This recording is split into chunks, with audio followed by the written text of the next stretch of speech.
And now for our final session, please welcome back Kris Sarri. Hi, everyone. I was having a good talk with everybody in back. So thank you very much for joining us for this panel. This is going to be an incredibly exciting conclusion of CHOW 2022 and a great send-off for all of us.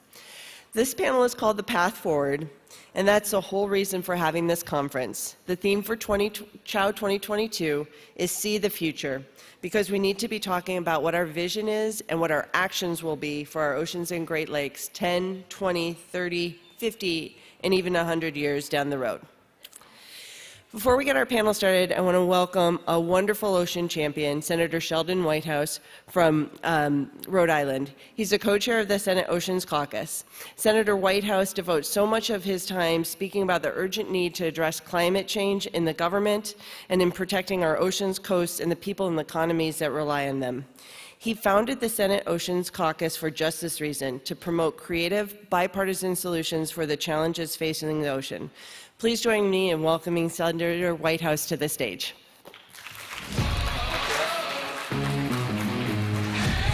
Thank you, Kris, and hello, everyone. I love CHOW, and it is great to be back, so thank you. I'm the warm-up act for some very impressive people, Vicki Sproul, Jane Lupchenko, and Brenda Mallory, so get ready for the main attractions very soon.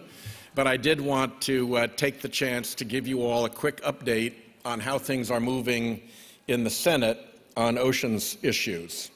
The first is that Blue Globe, the Measurement and Science Bill, and Blue Carbon, the Carbon Reduction Bill, are both actually in conference right now in the competition bill, and if they emerge from conference, the bills then go back to each house for final passage and over to the president.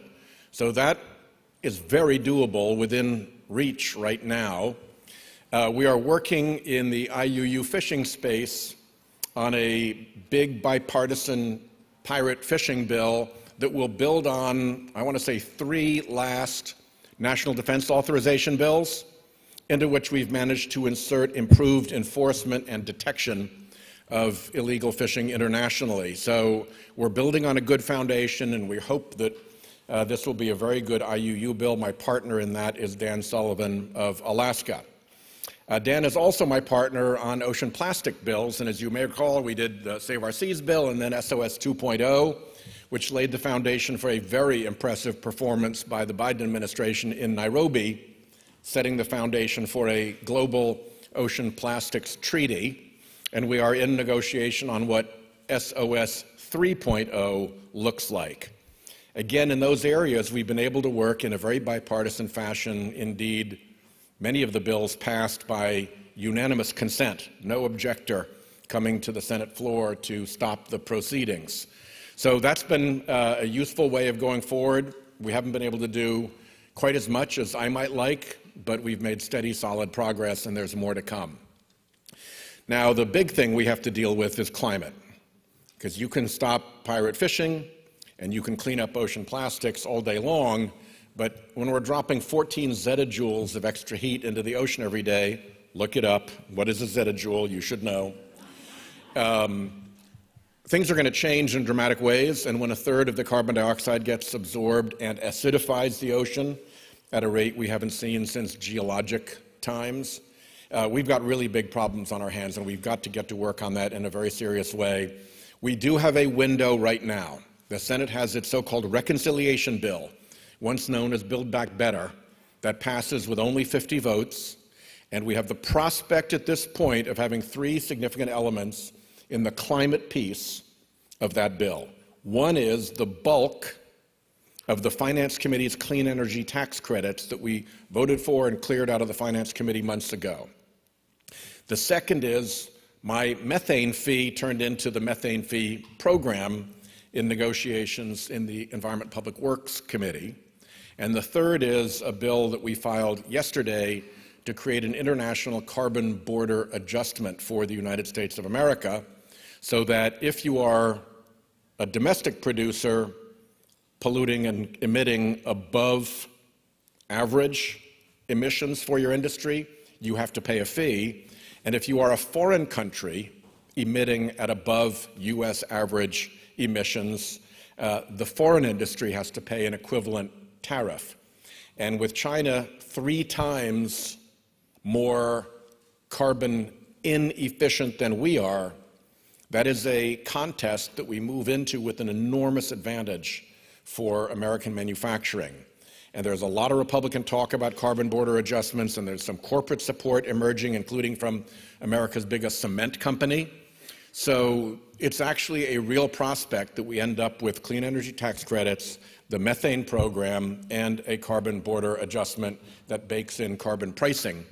That will actually change our emissions trajectory. Nothing we have done so far changes our emissions trajectory. This will. And while it will not create the pathway to safety, it will turn the corner and allow us to get to a place from which we can create the pathway to safety. So we all need to pay a lot of attention between now and August, which is when all that has to land. And I'm so grateful to CHOW for being a constant voice for protecting our oceans, protecting our fisheries, protecting the way of life that ocean communities enjoy. And bravo and hooray that we were able to have the prom last night and get everybody back together in person for a great meal and some long overdue fellowship. Thank you very much, and now you have the chance to have the real program that I've warmed you up for. Thank you.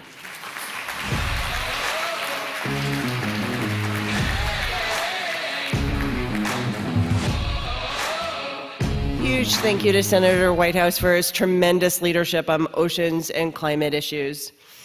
Now I'd like to introduce the speakers on this very special panel. Our moderator, Vicki Sproul, is the president and CEO of the New England Aquarium.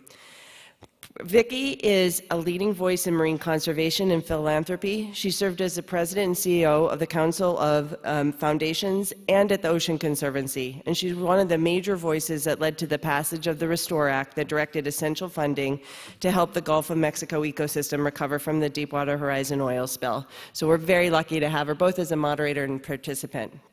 Joining her, oh, wait, we can do that. Joining her, we are very excited to have Brenda Mallory, who's chair of the Whitehouse Council on Environmental Quality. As chair, she advises the president on environmental and natural resource policies that improve, preserve, and protect public health and the environment for America's communities. She is focusing on addressing the environmental justice and climate change challenges the nation faces while advancing opportunities for job growth and economic development. Chair Mallory is a tireless advocate for the environment and for protecting communities.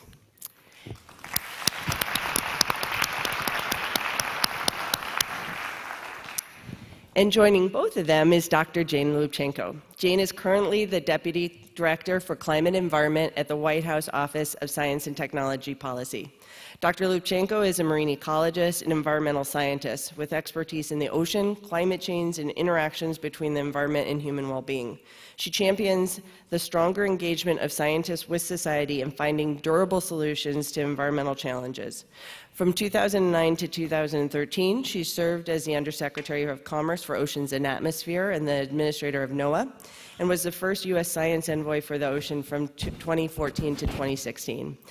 On a very personal note, I have had the honor to know these incredible women for a number of years.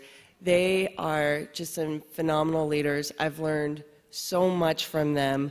I've been so amazed by all that they've done for our oceans, for our environment, for their communities. I'm so honored that I get to both announce you here today and just be in your presence and get to listen to how you tell us about the path forward we need to take for our oceans. So thank you very much. Oh my goodness.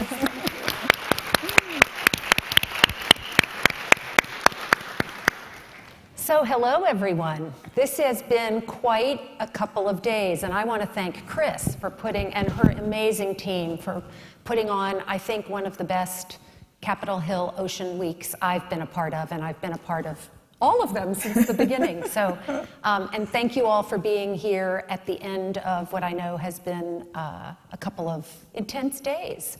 And I also want to say Happy World Ocean Day, because here we are, all in blue. We all got the blue memo. And so I'm also, this is a bucket list moment for me to have this opportunity to try and construct a conversation with my sheroes. So, okay. And I also, the scuba nauts are here with us. Can you raise your hands? Yeah, front row. Awesome. They are passionate about diving and ocean protection, and we're so happy that you've joined us. Yay! Yeah. So now to Brenda and Jane, and I'm going to start first with Brenda. And this is the same question for both of you. First, I think everyone in this room, and myself included, we want to thank you for your public service. This was not the easiest time. This was a challenging time to come back into public service. And I would just love to hear why you said yes. So, well, first of all, let me begin by thanking Kris and the foundation for inviting me to be part of this. I am not someone who's been at many CHOWs. In fact, this is my first CHOW, and so very excited to have a chance to participate, to go to the prom. Next time I will know that I'm supposed to wear something sparkly at night. So lessons learned. But anyway, it was really a thrill to be there last night, to hear the awardees that were presented, and I'm just really grateful for the opportunity to be here and to be with these two ladies. So why did I come back? Well, so first of all, I think we are in such an incredible moment, and that was the way that I think I saw it, as many saw it. Like, we have an incredible opportunity. I think we were presented with a situation where, for me personally, where I felt like, oh boy, like, you can see how quickly everything that you work so hard for can be undone. Mm-hmm. And I think when the moment came to be able to go back and try to right some of the errors that were made over the previous few years, and also to think about how we set the stage for what was necessary to go forward. I was really excited. I was excited to see all of the people who clearly were also going back. When you looked at all of the teams that were set up to get the agencies in order, it was just really a thrill to see all the friends that were also thinking about this. And I think people were thinking about it in the same way, which is, this is our chance. Mm-hmm. And then we have a president and a vice president who I think have set an agenda that is just both ambitious and exciting, and taking on issues which I feel like I've spent my whole life working on and making them a priority. So it was actually an easy call to go back. Oh, that's wonderful. How about you, Jane?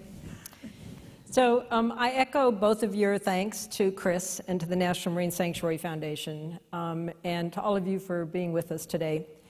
I think that I particularly appreciate how this CHOW has made an extraordinary effort to be inclusive. Mm-hmm. And I think it's very appropriate to say to the Sanctuary Foundation and to Kris in particular, muchas gracias y mahalo nui loa for being that inclusive. I think that really makes a statement and is important. We have multiple generations, we have people who are practitioners, we have scientists, we have activists, we have policymakers, and that mix is what we need. I also echo Brenda's reaction about your question, Vicki, that this really is a very special moment in time. And I think anybody who has been attending the sessions yesterday and today can't help but be energized. Mm-hmm. This is a special opportunity that we have. And I think that's why I heard Brenda say yes, that's why I said yes. This is an opportunity. And for me, it's an opportunity in part because there is a willingness to get things done. There is an appreciation for the importance of the intersection between climate and the environment, economic opportunity, environmental justice, and all of those coming together in an agenda is exactly what's needed. We have gotten past treating things as silos, and it's this integrated approach that is really needed. And for me, coming back to government service in the Whitehouse Office of Science and Technology Policy was also a response to the fact that the president and the vice president have been crystal clear that they want to make decisions based on science, on evidence, and on knowledge. And so with the Office of Science and Technology Policy, to be able to work with our colleagues in the Council on Environmental Quality, other White House colleagues, but also the amazing people in federal agencies as a team to really get stuff done. It's just a very special time, and we have done a lot. You know, if you look at just the President's Ocean Proclamation this year, there's a lot of stuff in there. And there, if you look at the White House fact sheet that we released today of new things that are happening, you look at what was announced on Earth Day, and there is a lot more to come. So we are moving, and we can't move alone. We need all of you and more. So it's an opportunity for all of us. Wonderful. Well, you sort of stole my thunder, which you often do. Sorry. That's all right. So this conference, of course, has been about the future, and we're seeing this. I love the future and the path forward. Branding has been amazing. But I think we have to look back also and think about, you know, that amazing time in October of 1972, prompted by a lot of exciting things: Earthrise, Rachel Carson's Silent Spring, the catching the rivers on fire, an oil spill off of Santa Barbara. But in 1 month, in 1972, we got the Marine Mammal Protection Act, the Clean Water Act, the National Marine Sanctuaries Act, the Ocean Dumping Act, the Coastal Zone Management Act. You know, those are big, fundamental pieces of legislation that launched, I think, massive social reform. It birthed Earth Day, all kinds of things. Did that moment in time influence your career path? And as you're listing the things that are happening today, how do we make that happen again at that same scale? Because the urgency of the problem is certainly every bit as big, way bigger than it was then. It absolutely is. And those were momentous achievements, and we continue to benefit from them today. At the same time, that time was, we had a different understanding that was much more issue by issue, sector by sector treatment of problems and therefore solutions. And what we're seeing today, and one reason that it's so much harder, is that we can't do the issue by issue. It's not that those are unimportant, it's that we need the integration across those, and we need more inclusive approaches to problem solving. Because, truth be told, some people were left behind in those solutions. And so they weren't the panacea. There is still work to be done to make those, even those iconic pieces of legislation, work for others. So as an ecologist, you know, I think about systems, and so I see that integration. At the same time, it's really hard to tackle the whole. And so that's one reason why place-based solutions that do that integration across issues, across sectors, across generations, across cultures, is really important to what we are doing. You asked if there was a moment that really inspired me. At the time that much of that legislation was in play, we were aware, most of the environmental awareness was focusing on things we could see, so land-based things. I had finished my Ph.D. Mid-70s, was teaching a coral reef ecology course in the Caribbean at a marine station that was right on the edge of this incredible, spectacular coral reef. Just amazing three-dimensional corals, a reef slope that just had mind-boggling diversity of invertebrates, lots of good fishes. Going down, the reef slope went down and then just plummeted hundreds of meters into the depth. Just these incredible places. And the students and I and the other instructors were all focused on the patterns that we were seeing and trying to understand and tease apart those patterns. 20 years later, I had a chance to go back and see that same place. And I knew that it was different because I had read my colleagues' reports about how a combination of decades of overfishing, land use practices that resulted in sediment transport and too many nutrients flowing into the ocean, hurricanes, disease. I knew intellectually that that place was different, but diving underwater and actually seeing what had been this amazing, spectacular reef converted into this wasteland was just so powerful and so devastating. You know, I was crying in my mask, flooding my mask with tears. So I had salt water on the outside and salt water on the inside. But that really brought home to me the importance of not just knowing something, but feeling something. And understanding with our hearts, not just with our minds. And part of the solutions that we need today, I believe, will require that combination of heart and mind and culture and people together. Oh, that's beautiful. Thank you. Brenda, how about you? Did you have a career aha moment? No, I didn't. I mean, and one of the things that I'm sort of struck by when I think about my journey is really how it is in some ways an example of how we all arrive at these moments in different ways. So in the 70s, when all of those laws were being promulgated, and in the early 80s, which is when I started getting towards my professional life, I was not thinking about the environment. I was not thinking about it as a profession. I wasn't even really thinking about it on a personal level.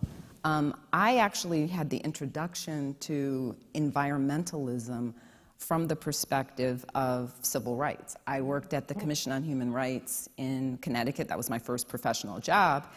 And my introduction was as it was something that was used to stop or to interfere with the exclusionary zoning problems. So like we were facing environmental claims and in the importance of environment and stressing the need for environmental provisions as a way to stop affordable housing. And so my first introduction was very different. And you know, over years, and I worked for a number of years in private law firms. I worked with communities who were trying to do developments. So I came to EPA in some ways as someone who was interested in environment and environmental protection, but with a very practical orientation. And so I feel like my path has definitely evolved. My sense of like the importance and priority and the urgency around environmental issues has grown. And so there was no one moment. At that point, I was not even thinking in that way. But I do want to echo how you started off, just talking about the importance of the integration, because what we do see when you just look back at the laws from a legal perspective is we were in a moment in the 70s where, again, we had just put a man on the moon. There was a lot of a sense that we could accomplish everything. We could do it fast. Remember, we were going to clean up all the waters and make them fishable and swimmable by the 80s. I mean, so it was just a kind of a very different sense of those problems, but they were segregated problems. They were isolated. And so I do feel like we did a lot, obviously, to clean up areas, to clean up air, water, lands. We did accomplish a lot. It didn't accomplish it for everyone. It didn't accomplish it for all communities. And so in some ways what we're facing now and the challenges that we're facing now really adds to both the complexity of the problem, but also a need for a different orientation. Yep. Yeah, wonderful. Yep. Well, I didn't have an aha moment either, except that I had the good fortune of going to high school in Pensacola, Florida, with some of the most beautiful beaches. That's where I fell in love with the ocean. I had a marine biology teacher who told me there was no place for women in science because I wanted to pursue, that path. I went on and built a career in communications. And, as I look back, it all makes sense. As I was going through it, it certainly didn't. But now, I appreciate deeply the importance of connecting and communicating all of this amazing science. Because if, we always say this, if a tree fell in the forest and no one heard it, did it really fall? Now, Jane knows it fell, but, does the public actually understand that? And so I feel like I've come full circle now back at the New England Aquarium, where we are both powerful in that we can bring 1.5 million people into our facility and inspire and educate them, but we also can use our platform as a civic leader in Boston to talk about things like how can we create a more resilient, accessible, and inclusive downtown waterfront for all of Boston. So it happens in strange and circuitous ways. But you guys are also doing science. Oh, so you're doing the science and you're communicating and sharing. Yes, yep.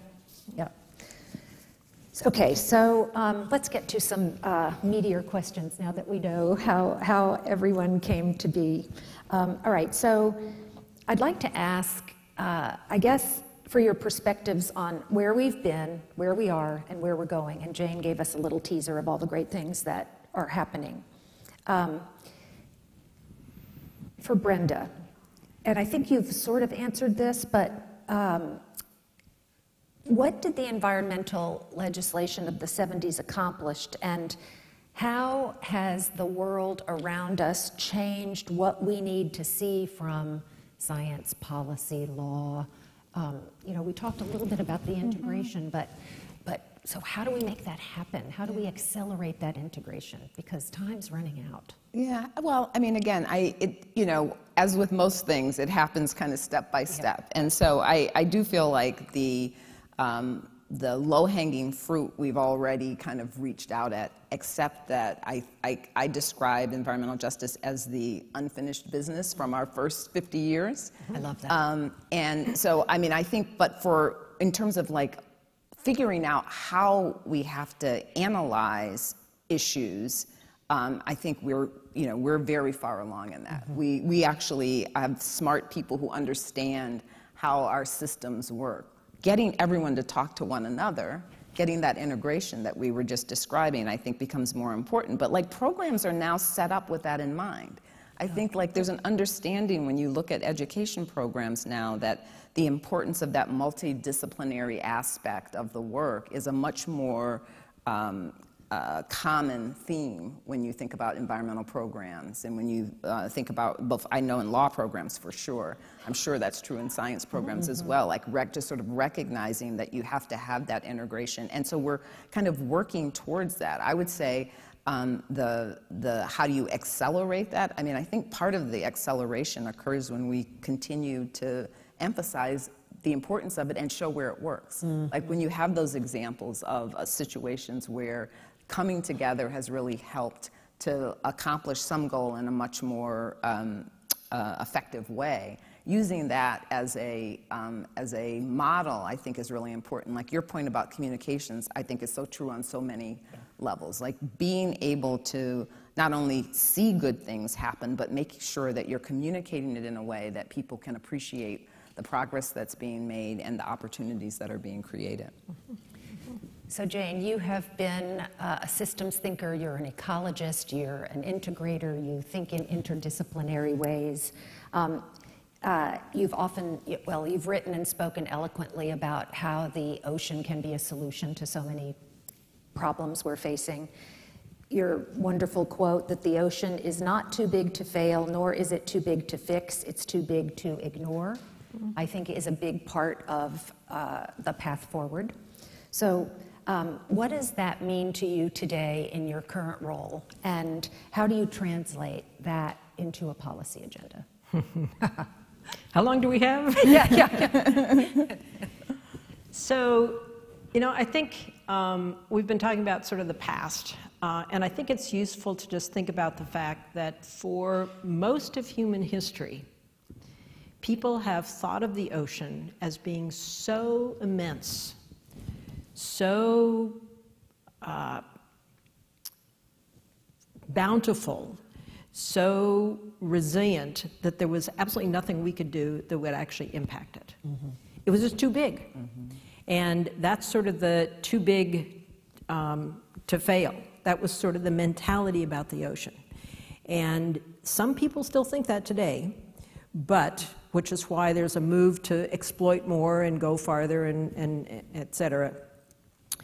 But I think that over the past couple of decades, it's becoming increasingly obvious to people that we have just created a plethora of problems in the ocean, from, just every time you read the newspaper, it's some bad news story about something that's happening in the ocean, and this audience is certainly well familiar with that. And I think a lot of people have sort of given up and said, okay, it's actually too hard to fix. There are too many problems, the vested interests are too powerful, the problems are too complicated, we just can't do that. It's too big to fix. And I think what we're seeing is the emergence of a new realization that, in fact, the ocean is not only our past, but it's our future. Mm-hmm. And that if we look at climate change, the ocean holds huge solutions, not everything, but huge untapped solutions to help address with both mitigation and adaptation. The ocean can provide healthy, sustainable seafood that addresses food security problems. It is a huge opportunity for addressing environmental justice issues.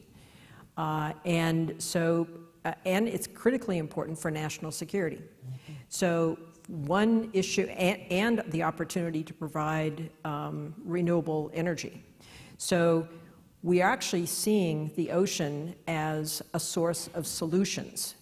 It used to be that the climate community saw the ocean as, only impacted by climate change, but in fact, it's also a solution to climate change.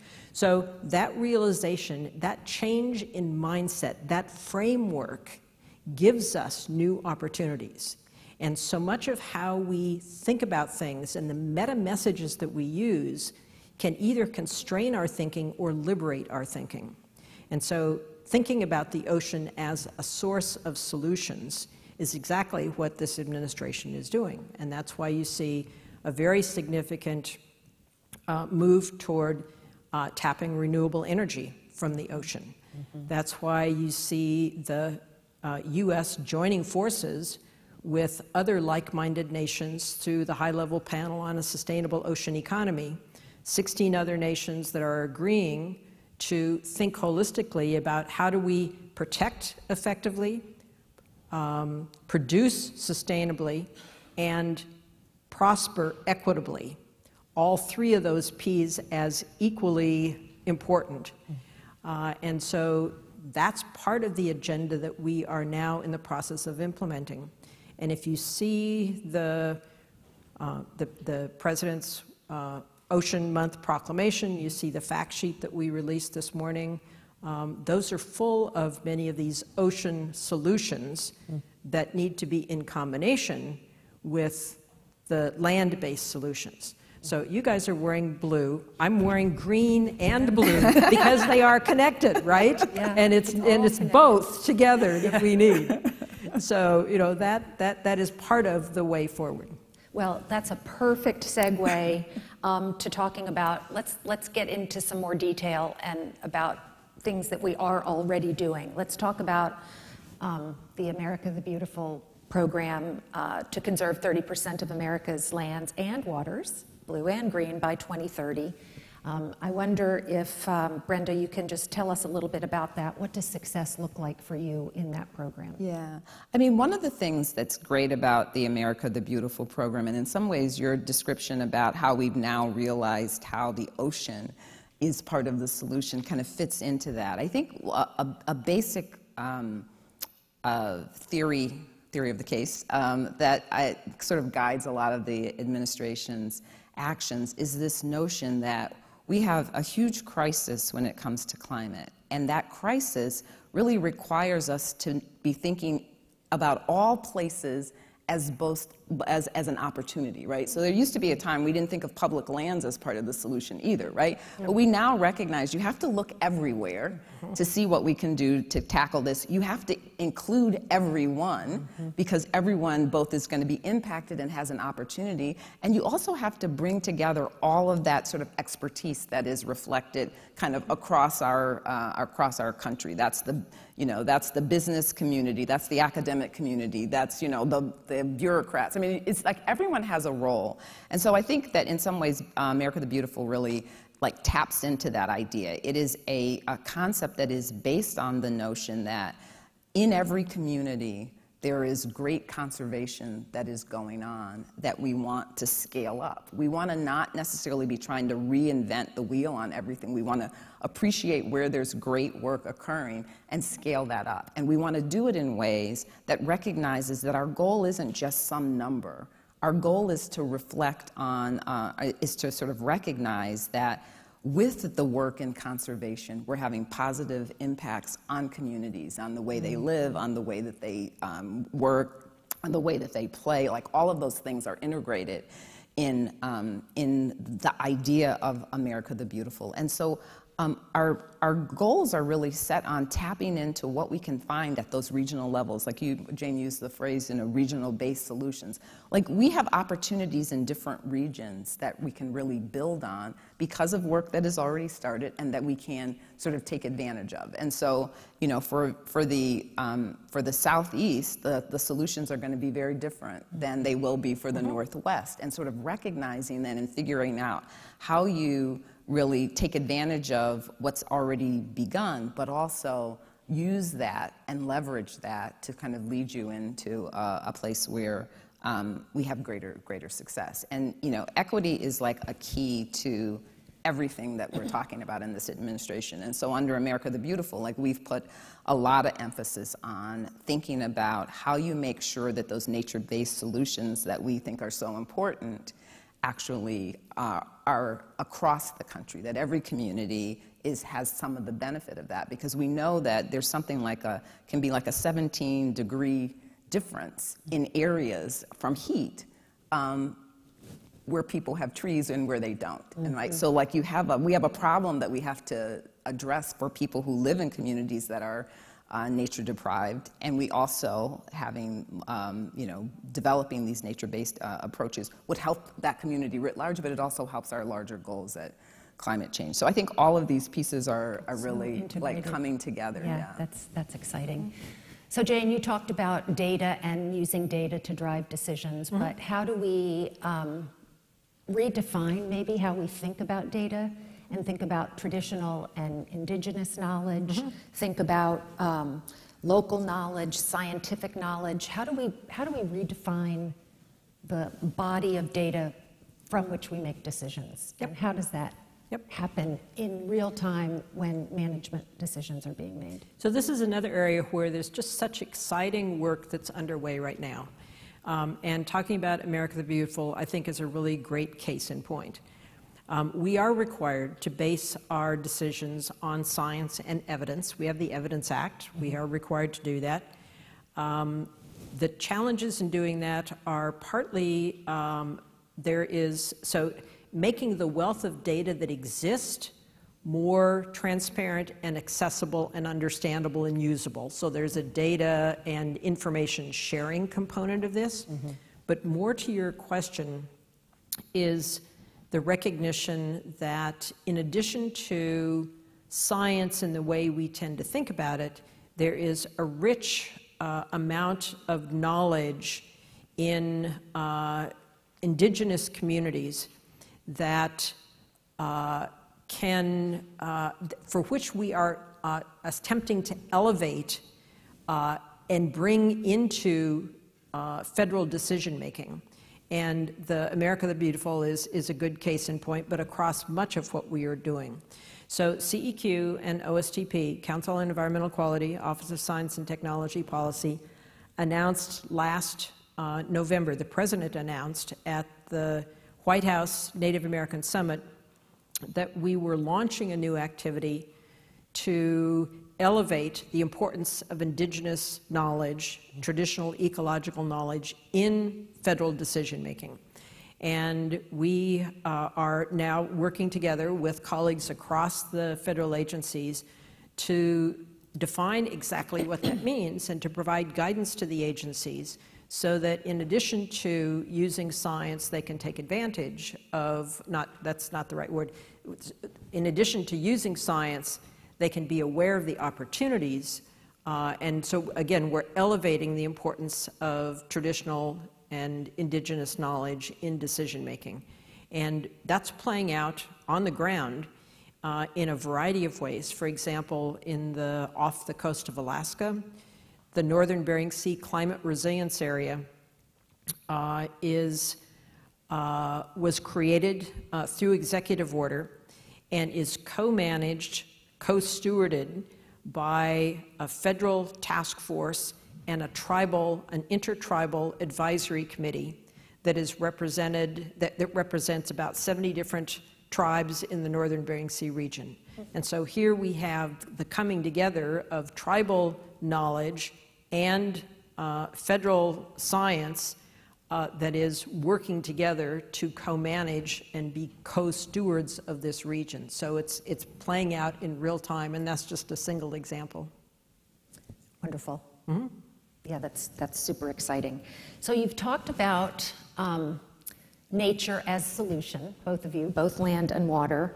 And this is a question that, we've struggled with for a long time. How do we really, truly quantify or measure or account for the value that nature provides? I mean, I know this is a, philosophical brain twister of a question, but I think to your point about heart and head, I think we've got to also redefine how we value nature. And so how are you thinking about that, both in your different roles and So, the truth is our economy is dependent on nature in so many different ways.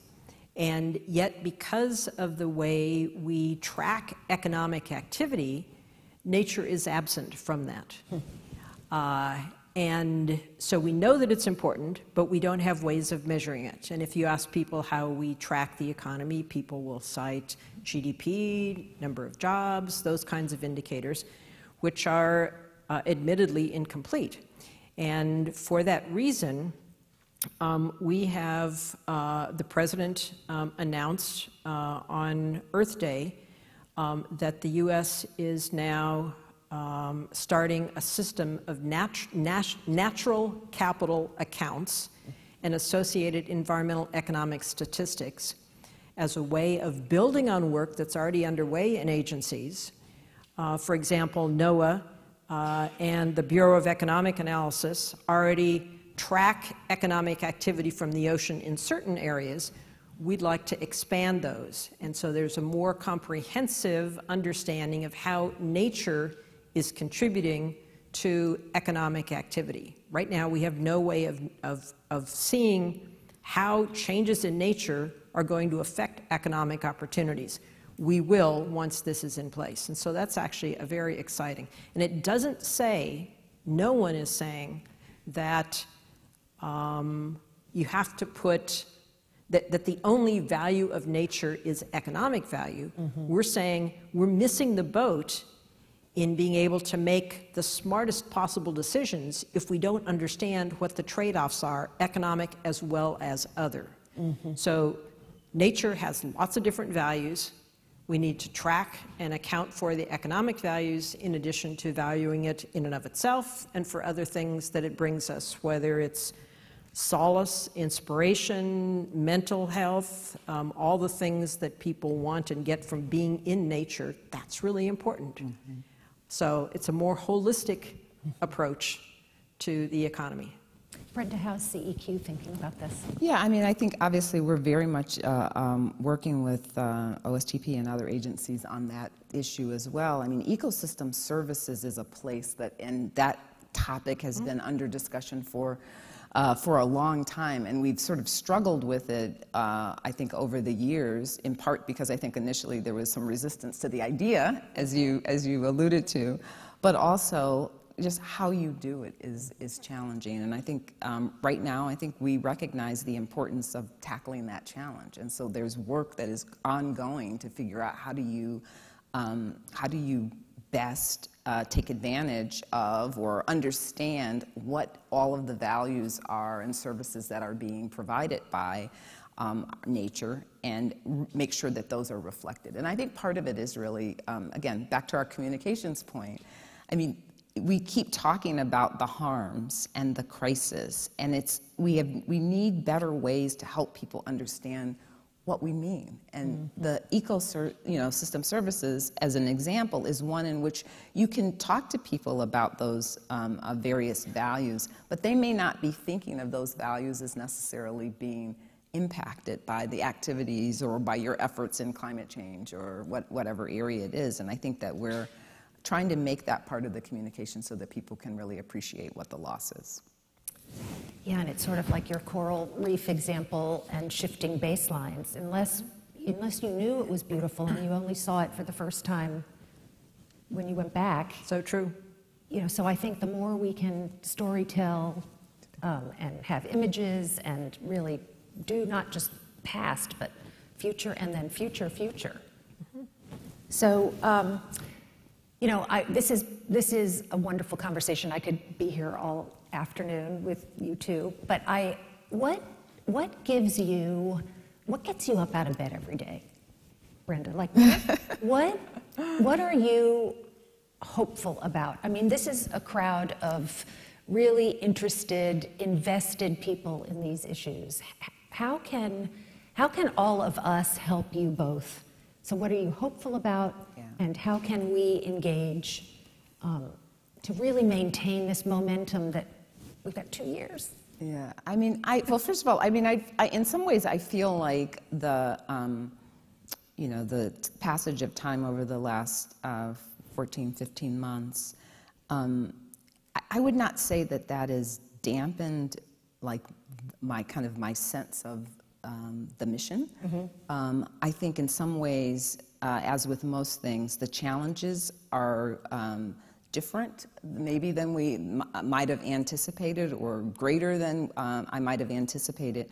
But what we're trying to accomplish and what we're trying to get to has not changed. And so in some ways, I get up out of bed for the same reasons. I mean, I came back for a certain reason. I remind myself, my staff who's sitting here will tell you that I am constantly reading them the daily inspirational quote off of my calendar because I use it to, like, remind myself of why I'm here and what I'm doing, and I share it with them, hoping that it is encouraging. I mean, I think the point is that, again, we are here for a reason, and I just continue to use that as my guide for, what I do every day. And I think for people out there, like, to me, conferences like this have always been energizing, right? They're energizing in part because it does help you to recognize that you're not alone. Yes, usually in the course of one of these conferences, you realize, yeah, this is a big problem. Yeah, and so that's great, but it's a big problem in which we have lots of very smart people who are working really hard to try to tackle these issues, and that you can find a way to make a contribution in that you can find a way in which you are able to sort of participate in the effort and join the mission that's being taken on. So wonderful. Jane.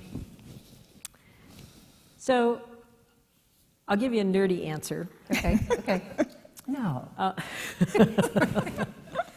So I know that social systems are as highly nonlinear as biogeophysical systems. Okay, so that's the nerdy answer. Translation. Human systems have tipping points. They're characterized by periods of inaction, and then all of a sudden a lot of action. You come up to a tipping point and things change. And we know that, and we've seen that with one social issue after another. Whether it was, when I was in graduate school, people smoked all the time in rooms all the time, and others gagged, and they said, tough, that's my right to smoke. So, smoking, drunk driving, civil rights, one issue after another, gay rights. We've seen tipping points, so we know it's possible. And the question is, what is it going to take to get us to the tipping points for many of the things that we are working on? And I am energized by the fact that we've got the scuba nauts, that we've got young people that are passionate about the ocean, that we have the business sector that is engaged in climate change, in ocean issues, in circular capital, circular economy issues. We have faith-based communities. We have so many indigenous communities that are seeing that they have solutions and are sharing them and are willing to share them, not only in their own networks, but with others. And there's this co-creation of knowledge and willingness to have learning networks where we are all together exploring new solutions, because today's world is unlike any that we've had before. And we need all of those approaches. And so there is a lot of the pieces are coming together. It's hard. Yeah. It's really hard. And the challenges are immense. And the forces that are keeping things from happening are very powerful, but they're not insurmountable. And so, you know, we bring science, we bring passion, we bring knowledge, we bring willingness to listen and interact and find new paths forward. And that knowledge that social change is possible, the inspiration that I get from thinking about all these different people working together, and then I interact with my grandkids, you know, who are 9 and 11, and they are so excited about discovering things and so informed about what's happening, but wanting to sort of be part of the solution and offering ideas. That provides hope, and we can't not step up and do our part. When I have my dark days, I go into the main building of the aquarium and watch these little kids with their noses pressed against the glass, and it is the hope for our future. Well, I know we could go on a little bit more, and I don't see Kris. I think she had to leave, but I'm wondering if we might take a question or two. Oh, do you want to take a question, or is there, actually, you know what I want to do? Never mind, because we don't have, forget it. Well, forget it. We don't have enough time really to do that, but you've all been so patient. The clock is ticking, I see it. I just noticed it. So I think I'm just going to do, what are your final thoughts? Final thoughts. Oh, I bought a quote because, as I said, I believe in quotes. Awesome. Here's my quote. So this is written on my whiteboard in my office, so I look at it every day. And it's a quote that is attributed to someone named John Wesley. I think there's some debate as to whether or not he really said it. Doesn't matter. Do all the good you can, by all the means you can, in all the ways you can, in all the places you can, at all the times you can, to all the people you can, as long as ever you can. And I tell people that that is CEQ's motto, and so that is how we see ourselves. That is what we are doing, and I hope that you find some inspiration from that. Oh, that's beautiful. Yeah, I think that. Yeah.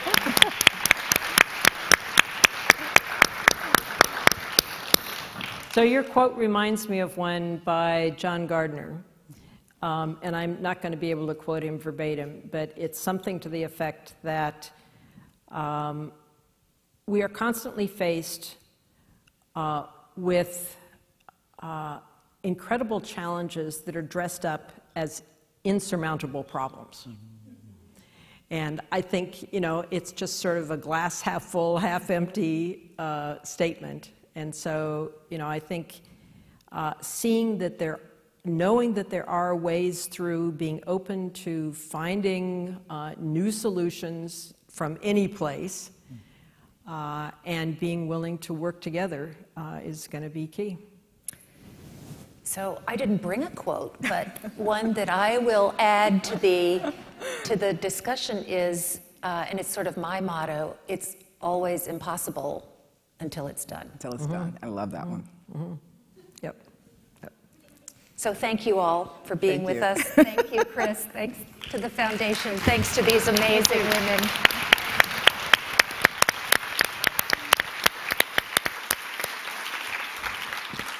I just want to add my incredible thanks to this final panel, which was an amazing way to end CHOW. I learned so much, and I loved all of the quotes at the end as well. If you'll just give me a few minutes, I want to say a big thank you to everybody here in the audience and everybody participating online in Capitol Hill Ocean Week. You really make this conference. We appreciate every year when people have found ways to engage and energize and come up with new solutions and new partnerships really to help our oceans and Great Lakes thrive. So I just want to tell you how grateful I am that everybody is back here and how much I appreciate your annual support for this really great event. I want to thank our sponsors, and I particularly want to thank the staff at the National Marine Sanctuary Foundation. They work hard for so many weeks and months to put this act together, this conference together, and they make it look so flawless, and I just can't tell you how much I appreciate all of the tremendous work that they do. So if you would join me in also giving them a huge round of applause, I'd really appreciate it.